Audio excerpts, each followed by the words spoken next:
नमस्कार दोस्तों, जैसा कि आप सभी लोगों को पता होगा कि यूएएन मेंबर पोर्टल पर ऑनलाइन सर्विसेज में फॉर्म 31 सिलेक्ट करने पर आपको 4 तरह के नए एडवांस पारा देखने को मिलेंगे, जो कि ईपीएफओ द्वारा एक नया अपडेट किया गया है और यहां पर 4 तरह के नए एडवांस पारा ऐड कर दिए गए हैं। उसके बारे में आप में से अधिकतर लोग जो है पूछ रहे थे, कमेंट कर रहे थे कि इसकी एक डिटेल्ड वीडियो बनाइए ताकि हमको इसके बारे में अच्छी तरीके से पता चल सके। तो दोस्तों, आपकी फरमाइश पर मैं लेकर आ गया हूं आज का ये वीडियो, जिसमें मैं आपको बताने वाला हूं उन चारों एडवांस पारा के बारे में कि किस एडवांस पारा के तहत आप कितने अमाउंट तक के लिए क्लेम कर सकते हैं और अपने पीएफ अकाउंट से एडवांस रकम निकाल सकते हैं। तो चलिए दोस्तों, आज का ये वीडियो शुरू करते हैं। तो दोस्तों देखिए, जब आप यूएन मेंबर पोर्टल पर ऑनलाइन सर्विसेज में फॉर्म 31 सिलेक्ट करते हैं तो उसके बाद आपको सिलेक्ट एडवांस पारा में दिए गए एडवांस पारा में से कोई एडवांस पारा सिलेक्ट करना रहता है, उसके तहत आपको क्लेम करना रहता है। तो यहाँ पर कुल जो है 4 तरह के नए एडवांस पारा ऐड किए गए हैं। ऊपर के यहाँ पर 3 एडवांस पारा आपको ये मिल जाएंगे और उसके बाद जो है नीचे आपको और एक देखने को मिलेगा, एडिशंस और अल्ट्रेशन ऑफ हाउस। तो यहाँ पर दोस्तों इन चारों ही एडवांस पारा के बारे में मैं आपको डिटेल से बता दूंगा कि किस एडवांस पारा के तहत आप कब जो है क्लेम कर सकते हैं और कितना अमाउंट के लिए क्लेम कर सकते हैं। यहाँ पर दोस्तों आपको आसानी से समझ में आ जाए, इसके लिए मैंने यहाँ पर जो है एक एक्सेल शीट बनाई है। तो यहाँ पर देखिए, जो चारों एडवांस पारा हैं उसके साथ मैंने कंस्ट्रक्शन ऑफ हाउस को भी ऐड कर दिया है इसमें, क्योंकि ये भी इनके सिमिलर ही एडवांस पारा है और आपको इसके बारे में भी समझ में आ जाए। यहाँ पर दोस्तों आपको कलर के हिसाब से समझ में आ जाएगा, थोड़ा आसानी होगा। पहला, तीसरा और चौथा जो एडवांस पारा है, इनके तहत, इन एडवांस पारा के तहत आप एक बराबर अमाउंट के लिए क्लेम कर सकते हैं। इन तीनों एडवांस पारा के लिए जो रूल है वो एक बराबर है। और एक चीज़ ध्यान दीजिए दोस्तों, यहाँ पर ये जितने भी 5 एडवांस पारा मैं बता रहा हूँ, इनके लिए 5 साल की सर्विस होना जरूरी है और सेम एडवांस पारा के तहत आप मात्र एक बार ही क्लेम कर सकते हैं। यानी कि अगर आप कंस्ट्रक्शन ऑफ हाउस पर्पज से एक बार क्लेम कर लेते हैं और पैसा निकाल लेते हैं एडवांस, तो उसके तहत दोबारा इसी एडवांस पारा को जो है सिलेक्ट करके फिर क्लेम नहीं कर सकते हैं। अब चलिए दोस्तों जानते हैं कि कौन सा एडवांस पारा आप किस कारण से सिलेक्ट कर सकते हैं और उसके तहत कितना अमाउंट के लिए क्लेम कर सकते हैं। तो सबसे पहला यहाँ पर आ जाता है परचेज ऑफ ड्वेलिंग हाउस और फ्लैट फ्रॉम अ प्रमोटर। अगर आप किसी प्रमोटर से अपना आवास गृह खरीद रहे हैं तो उस केस में आप परचेज ऑफ ड्वेलिंग हाउस और फ्लैट फ्रॉम अ प्रमोटर, ये वाला एडवांस पारा सिलेक्ट कीजिए। इसके तहत आप कितना अमाउंट के लिए क्लेम कर सकते हैं, देखिए 36 महीने की आपकी बेसिक वेजिस और डीए के बराबर। तो आप इसे कैलकुलेट कीजिए, एक जगह जो है नोट कर लीजिए। फॉर एग्जांपल मान लीजिए आपकी 1 महीने की बेसिक प्लस डीए सैलरी है 10,000 रुपये, तो आप इसको जो है मल्टीप्लाई कर दीजिए 36 से, तो आपकी यहाँ पर निकल कर आ जाएगी 3,60,000 रुपये। तो ये हो गया पहला। दूसरा है total of employee and employee share with interest.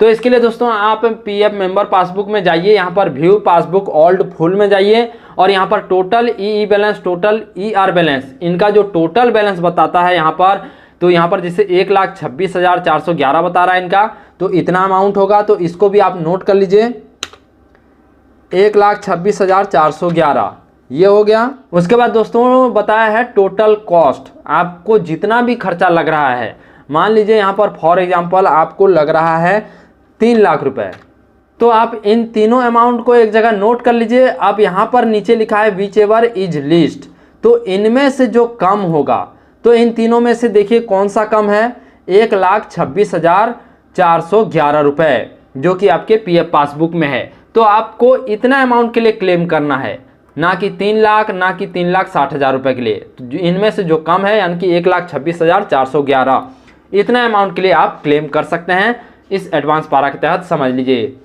तो जो भी कम हो उतने अमाउंट के लिए आप क्लेम कर सकते हैं। आपके केस में ये अलग अलग अमाउंट हो सकता है, क्योंकि आपके पासबुक और सर्विस, आपकी डीए, सैलरी, इन सब पर ये डिपेंड करता है। तो यहाँ पर दोस्तों अब आपको समझ में आ गया होगा, ये पहला एडवांस पारा के तहत।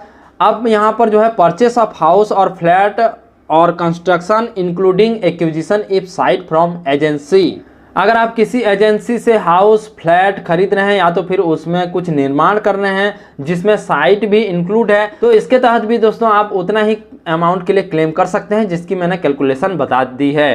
कंस्ट्रक्शन ऑफ हाउस, दोस्तों अगर आप अपना गृह निर्माण कर रहे हैं, कंस्ट्रक्शन कर रहे हैं, तो उसके लिए भी दोस्तों आप उतना ही अमाउंट के लिए क्लेम कर सकते हैं, जिसका कैलकुलेशन मैंने बता दिया। अगला है दोस्तों purchase of site for construction of dwelling house. अगर आप अपना आवास गृह निर्माण के लिए साइट खरीद रहे हैं, ज़मीन खरीद रहे हैं, तो आप इस एडवांस पारा को सिलेक्ट कीजिए। इसके तहत आप 24 महीने की अपनी बेसिक और डीए के बराबर सैलरी जितना अमाउंट के लिए क्लेम कर सकते हैं। तो यहाँ पर भी मान लेते हैं कि आपकी 10,000 पर मंथ की जो है बेसिक प्लस डीए सैलरी है, तो 24 महीने का आप मल्टीप्लाई कर दीजिए 10,000 से, तो आपकी 2,40,000 रुपये आ जाती है। उतना अमाउंट के लिए आप क्लेम कर सकते हैं इस एडवांस पारा के तहत। अब आखिरी बच जाता है दोस्तों एडिशंस और अल्टरेशन ऑफ हाउस। अगर आप अपने घर में किसी भी तरह का परिवर्तन कर रहे हैं, उसमें रिपेयर कर रहे हैं, कुछ भी कर रहे हैं, तो उसके तहत दोस्तों आप इस एडवांस पारा को सिलेक्ट करके एडवांस क्लेम कर सकते हैं। और इस एडवांस पारा के तहत आप 12 महीने की बेसिक वेजेस प्लस डीए के बराबर जितना अमाउंट, तो यहाँ पर आप फिर से लिख दीजिए, एक जगह नोट करते जाइए। 12 महीने का यहाँ पर भी मान लेते हैं, अगर आपकी एक महीने की 10,000 बेसिक प्लस डीए सैलरी है, तो 12 महीने का 1,20,000 हो जाता है। उसके बाद यहाँ पर एम्प्लॉय शेयर विथ इंटरेस्ट, आपकी एम्प्लॉय शेयर विथ इंटरेस्ट, इसको भी आप अपने पीएफ पासबुक में देख लीजिए। तो यहाँ पर टोटल ईई बैलेंस या तो फिर यहाँ पर एम्प्लॉय शेयर वाले कॉलम में यहाँ पर देख सकते हैं। तो यहाँ पर जैसे 97,155 है, तो यहाँ पर नोट कर लेते हैं 97,155। उसके बाद दोस्तों यहाँ पर cost which ever is list, तो इसके बाद अगर आपको जितना भी अमाउंट लग रहा है, मान लीजिए 2 लाख रुपए लग रहा है, तो इस अमाउंट को भी लिख लीजिए। अब विच एवर इज लिस्ट, तो इन तीनों में से जो कम हो, तो देखिए इन तीनों में से कम है 97,155, जो कि इनके पीएफ पासबुक में है, आपके में अलग हो सकता है। तो इन तीनों में से जो कम होगा उतने अमाउंट के लिए, तो 97,155 जो है इनके में कम है, तो इतने अमाउंट के लिए क्लेम कर सकते हैं।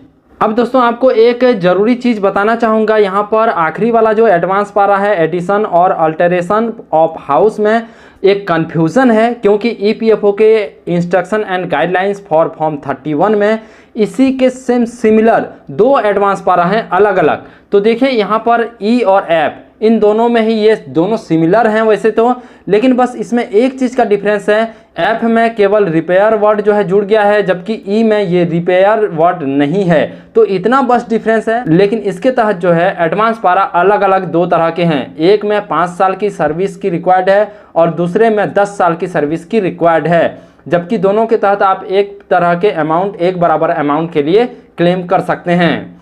तो अब पता नहीं कि ईपीएफओ ने जो है इनमें से कौन सा एडवांस पारा को इंडिकेट किया है। तो दोस्तों आशा करता हूं कि अब आपको समझ में आ गया होगा कि आप किस एडवांस पारा को कब सिलेक्ट करके उसके तहत क्लेम कर सकते हैं और उस एडवांस पारा के तहत कितना अमाउंट के लिए क्लेम कर सकते हैं। आपको इसका लिंक डिस्क्रिप्शन में मिल जाएगा, आप इसे जाकर डाउनलोड कर सकते हैं इस फाइल को, इससे आपको आसानी से समझ में आ जाएगी। तो दोस्तों हम आपको पीएफ के बारे में, कोई भी अपडेट के बारे में समझाने के लिए बहुत मेहनत करते हैं, तो इस मेहनत का फल भी मिलना चाहिए। हम आपसे बस एक ही उम्मीद रखते हैं कि आप हमारे चैनल को सब्सक्राइब कर लीजिए। तो दोस्तों नीचे रेड कलर के बटन में सब्सक्राइब बटन पर क्लिक करके सब्सक्राइब कर लीजिए, साथ ही बेल आइकन पर भी प्रेस कर लीजिए, ताकि हमारे आगे आने वाले सभी वीडियोस की नोटिफिकेशन आप तक पहुँच सके।